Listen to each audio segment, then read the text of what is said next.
Rozmýšľate, kam zoberiete vaše ratolesti alebo mladších súrodencov? Najbližší víkend máme pre vás zaujímavý tip.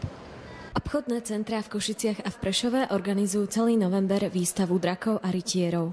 Všetky exponáty vystavuje 5D kino životnej veľkosti so špeciálnymi zvukovými efektmi. Výstavu navštevujú hlavne rodiny s deťmi. Primárne je výstava práve pre deti vhodná. Deti, ja neviem, od 4 rokov, menšie deti by sa asi báli.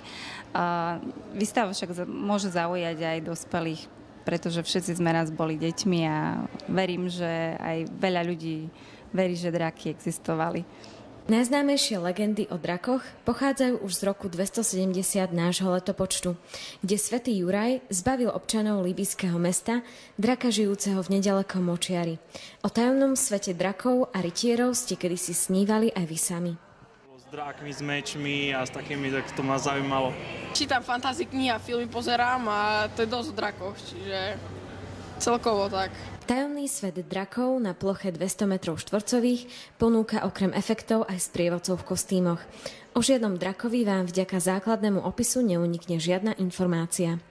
Ak vás tento náš tip zaujal, výstava pokračuje až do 1. decembra. Pre Mediálka TV Stanislava Andraščíková a Lucia Tkáčová.